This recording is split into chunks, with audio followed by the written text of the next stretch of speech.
first one says reparations is internal and external repair, and the second one says repair nation is reparations. So that gives you an insight, hopefully, into what I'm going to be sharing by way of an update. Most people, when they think about reparations and they talk about it, they reduce it to financial compensation only. Hi there, welcome to my YouTube channel. Browne here with you. Feel free to like, subscribe and comment. Let's go behind my time tunnel and see what's happening there.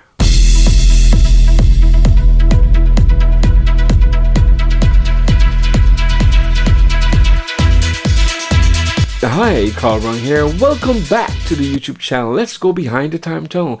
You know what's happening there? It's the month of May. Yes, and during the month of May, Guyana celebrated 52 years of independence this year, and there were lots of activities, numerous activities happening around the place.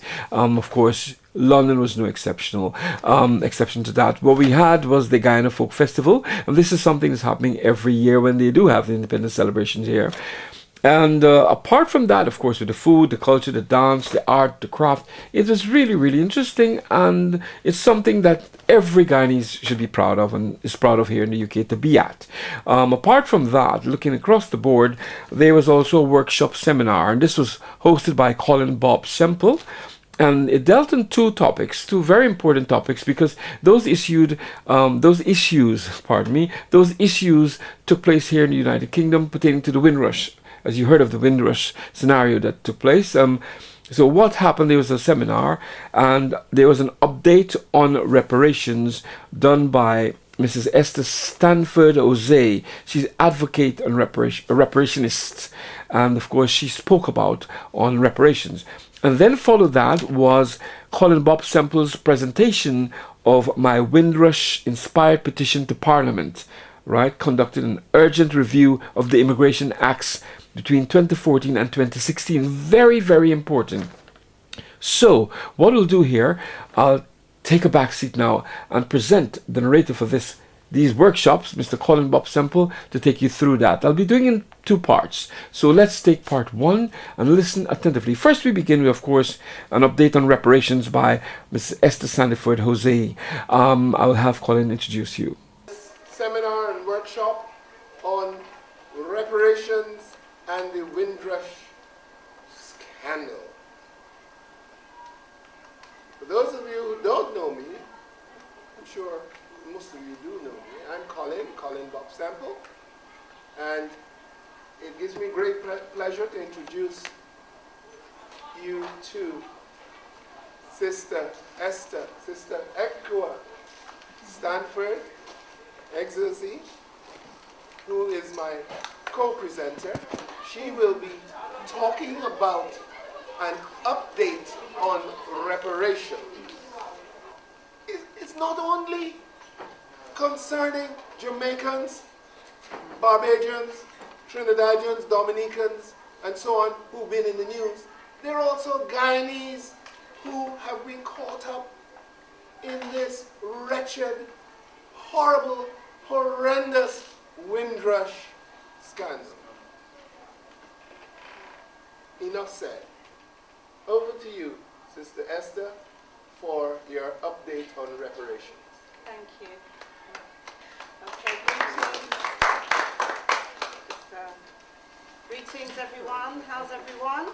Fine. Okay, good. So, can I have a show of hands for people who know about reparations? You know what it means. Just put your hands up. Okay, great. So, I can move on to the next slide. So, I have these two pictures here, which are pictures taken in association with the annual African Emancipation Day Reparations March that takes place in London on the 1st of August. The first one says reparations is internal and external repair, and the second one says repair nation is reparations. So that gives you an insight, hopefully, into what I'm going to be sharing by way of an update. Most people, when they think about reparations and they talk about it, they reduce it to financial compensation only. So reparations is more than financial compensation, although that is an aspect of it that I understand why many people focus on that. But actually in international law, compensation is only one aspect. The first really being restitution, which is to put a people or a group back in a position we would have been in, but for everything that has happened to us. Enslavement, colonialism, neo-colonialism, and the racism, discrimination, and the list goes on, including what's been happening around Windrush. Then we talk about rehabilitation, which is self-explanatory, but that includes all the measures a group needs to rebuild itself, rebuild family, community, access to social health care, welfare, access to legal services. Then we talk about compensation, which is not only about money. Compensation is really about how we put a material value or an economic value on damage, harm, oppression, injustice. But it can also be about land and real property. Then there is satisfaction, all the measures we need to put in place to feel satisfied that there's been some level of justice. And the final one, guarantees of non-repetition, is really all those measures that we put in place to ensure what has happened to us and what is still happening to us stops and never happens again. In the same way that Jewish people talk about they will never have a Shoah or their Holocaust again. So not enough of us focus on guarantees of non-repetition, which is actually the most important, because that includes what they call cessation of violations, which means whatever the injustice is, it should stop. You can't repair harm unless you stop the harm first. It's like if you're bleeding, you cut yourself. You have to stop that bleed before you can begin to heal that wound. Moving on, key thing I want to highlight is that reparations involves a battle of ideas. And this is a quote from two African-American law professors who are part of the reparations movement in the States. They tell us that part of the largely untold history of reparations is the struggle not only for reparations itself, but also the struggle between distinct black classes over the strategies for citizenship and the right to envision a racial future. There are different ideas, ideologies, and beliefs even within African heritage communities, wherever we're from, whether we say African Guyanese, African British, African American, wherever we are. Moving on. The key thing I want to emphasize throughout my presentation and by way of my update is that reparations by our own people's power is possible. This is again an image from the Reparations March, and the banner that we put at the front is a banner that represents the original flag from Haiti, where we emancipated ourselves. And that was a question or a case of what we say is applied reparations. So the struggle for repair and restoration, restitution, repairing our nationhood began before we were born. Many of us who have joined the movement are just joining a line of struggle that started before us. And it's important to hold up Haiti, where we emancipated ourselves by our own power. And we forged a sense of nation that was a Pan-African nation, okay? We in the UK, contingent of what's called the International Social Movement for African Reparations, are really championing this notion that we are experiencing a genocide. Now, when we use terms like genocide, what you often find is that we will be challenged. Oh no, it's not genocide. It's become so normalized. Our death, our pain, our suffering has become normalized. And we ourselves have internalized the fact that, oh, we're okay. But if we look at the definition of genocide in the 1948 Convention, we will see that what's happening to us in many different ways can be classified as genocide, and that is up to our advocates to help make that case, and also those who self-advocate. I wanted to highlight this quote from Dr. Raphael Lemkin, who is the originator of what has now become the Genocide Convention, because he reminds us that genocide has two phases. One, the destruction of the national pattern of the oppressed, and second, the imposition of the national pattern of the oppressor. What that means is that when someone else's way of life, cultural norms and values is imposed on a group, and we end up becoming that group, but for perhaps looking physically different, then that is genocide, okay? And a lot of what's going on with us definitely is a cultural genocide. And part of what we as reparationists do is help to raise awareness of that. So in terms of the UK movement, moving on, one of the key goals I can say about the UK movement, which is quite unique compared to the rest of the world, is that in Britain, well, the movement began in the mid-1700s. In fact, I chart it back. I'm doing a PhD in the history of the movement for African reparations in the UK, and my research indicates that a date around 1725 in the UK, we can say is the beginning of reparations activism that we can link to the UK. Okay, but one of the goals of reparations in terms of, remember that slide about repair nation, has been the notion of African unity. So even though many of us, African Guyanese, people born in Guyana, parents, grandparents born there, we know that we were taken there from somewhere. And the notion of what a repaired citizenship would look like, and this has implications for what's going on with Windrush, has to be, how can we exercise a global citizenship that is linked to our African identity, land, culture, and the materiality of the wealth and resources of Africa? How do we benefit from that and exercise that citizenship wherever we are? So whether we live in the UK, whether we live in the Caribbean, whether we're on the continent of Africa or other parts of the Americas, how can we exercise a global citizenship? Our case, more than any other group, in fact, Jews exercise a global citizenship. So when you touch them anywhere in the world, they have a global machinery that will come to their defense. And even in terms of what's known as defamation of, and we know what's going on, especially in this country around the Labour Party with anti-Semitism, okay?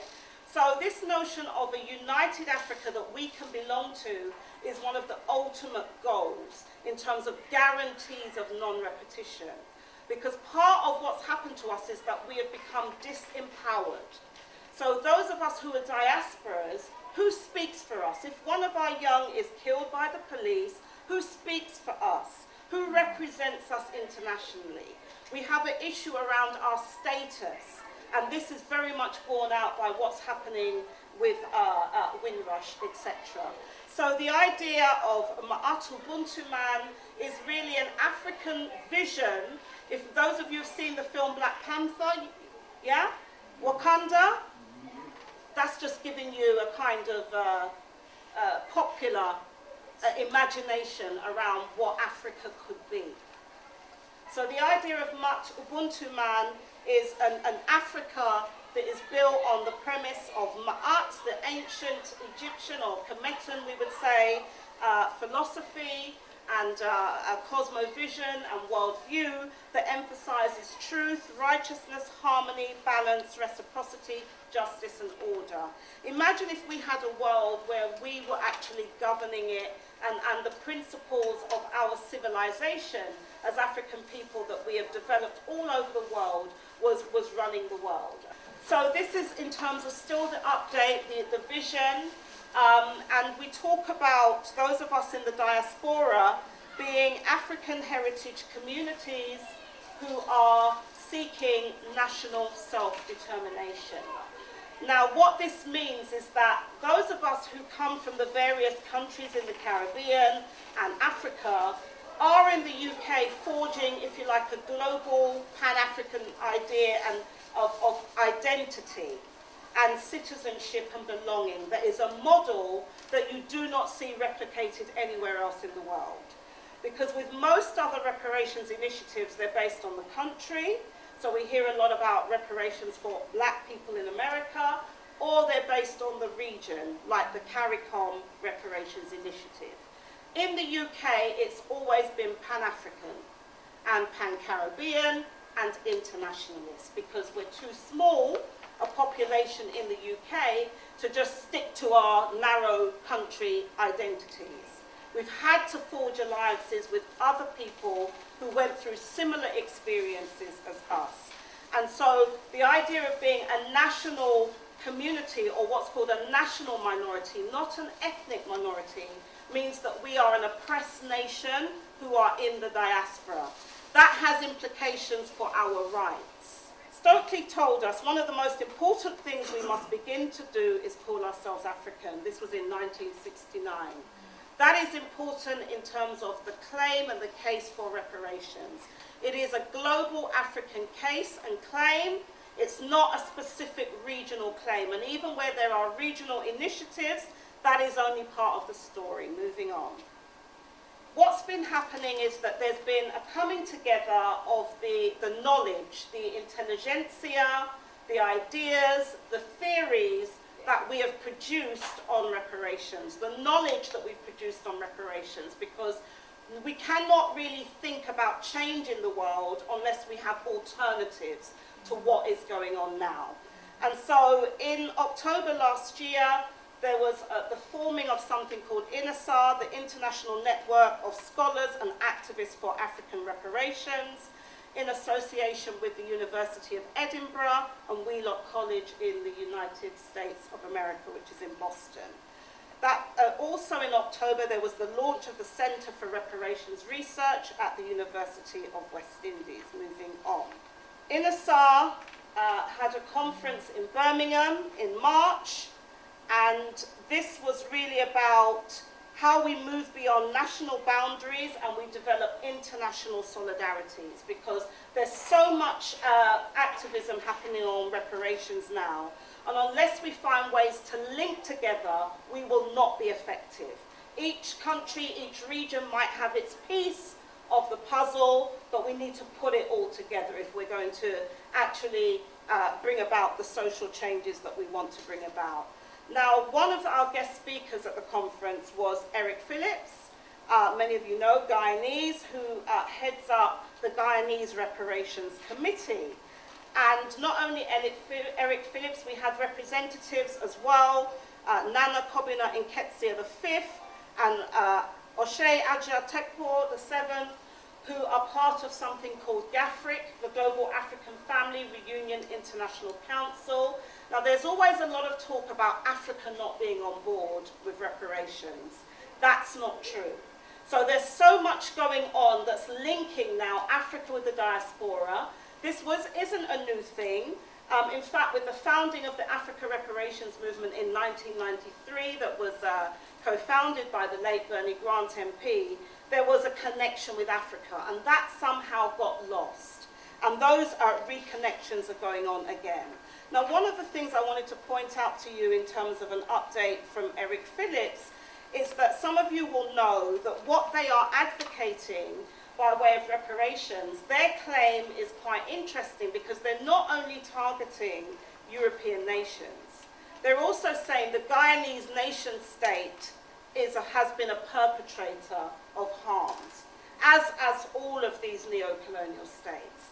And so what they are arguing for is land reform, and that 18% of Guyana, which is 15,000 square miles, actually be claimed for Africans, because there was an indigenous kind of Amerindian Land Act, and there's been a Land Claims Commission, and this issue about land for Africans that has been lost, because we know about the African village movement in Guyana. So the Guyanese Reparations Committee are very much focused on land reclamation and reform, that African people can benefit that as part of a reparations package that is owed by the government of Guyana. It is not without contention, because there's been critiques coming from the Indian population and Amerindian population around, the figures and this notion of land being allocated to Africans. But anyhow, moving on. Now, just sharing in the last 3-4 minutes I have, information about the activism that we've been doing specifically here in the UK. I mentioned the march. Every year we march. It's tied to something called the Stop the Maangamizi petition. Maangamizi is a key Swahili term that means African Holocaust of enslavement, in particular chattel enslavement, colonialism and neo-colonialism. So it's a continuum that goes on today. But one of the mechanisms that we are advocating for addressing our global case is what's known as administrative reparations, which is a commission of inquiry, a truth commission kind of, but a commission for truth and reparatory justice, where our case can be examined, that would involve case studies of the continuing harm, such as our elder here. This is part of the evidence base of what we would be presenting at a commission like this. So every year when we march, moving on, we hand in this petition which is calling for government action to set up this commission of inquiry.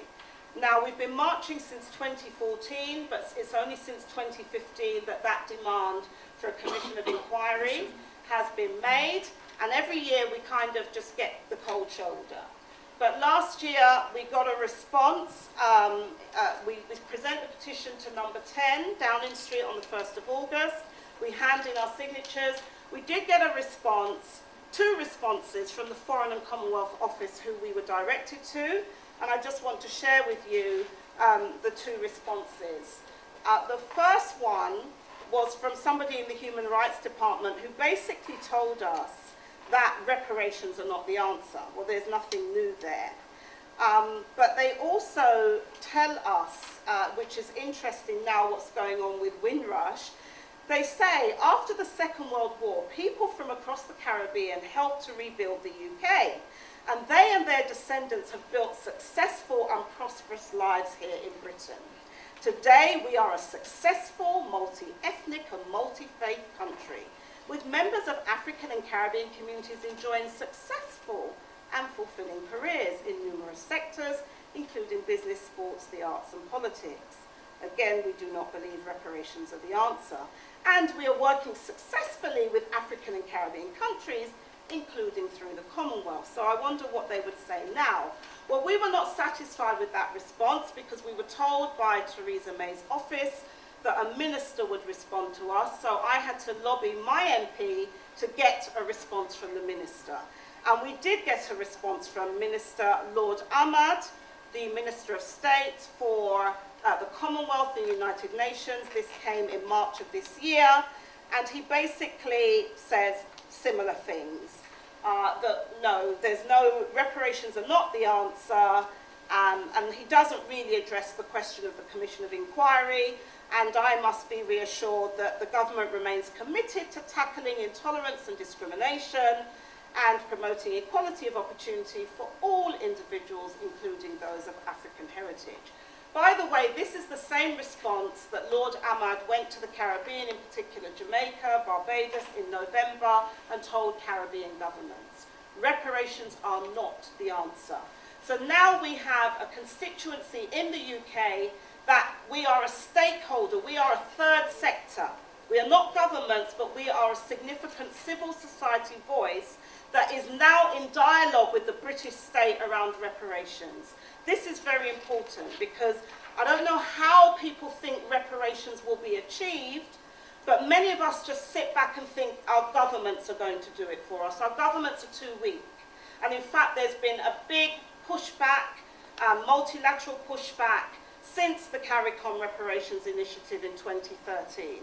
They're trying to get them to stop all this reparations talk, and they're not getting very far. So we have to look for other options. So in this regard, we have something called the Stop the Maangamizi postcard, which we encourage people who are based here in the UK to lobby their MPs, which is asking them to take action to help set up a commission of inquiry. But it would start with an all-party parliamentary group on the 1st of August. It's really important that all the campaigns that you're working on, the contemporary grievances and struggles that we have, that we want you to bring banners and placards that represent these campaigns, movements, struggles, forms of discrimination and oppression. Because what we have to do is show that this is a live issue for us today. This is not just about what happened to our ancestors. In fact, the legal case has to be based on what's happening now, and then we look at the historic roots of the structural oppression that we face. And this year, our theme is Nothing About Us Without Us, actualizing the reparatory justice change we envision. That just tells us that we have an annual, not only do we have something in London, we have an annual libation ceremony that takes place in Ghana, and there have been different African constituencies, such as last year we had representation from the Over Herero Genocide Foundation. So we're linking as different communities who've got distinct reparation struggles. I did tell you about the INASAR. In INASAR there is going to be a conference in Benin in September, and the theme is Returning to the Source, the Future of Reparations and Restorative Justice for African Enslavement. So just as the movement for reparations began in Africa, with the first Africans that were kidnapped and resisted, we are now returning back to Africa to look at the knowledge, the activism, and linking all of it together.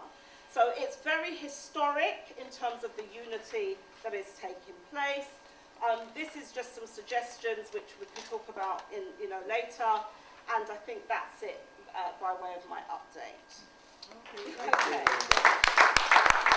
Hi, thank you for watching, thank you for listening. Join me when I go part 2, and on part 2 I'll be bringing you, of course, the voice of and presentation of Mr. Colin Bob Semple.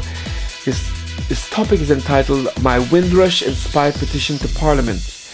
Conduct an urgent review of the Immigration Acts 2014 and 2016. Thank you for watching. Join me and catch you soon.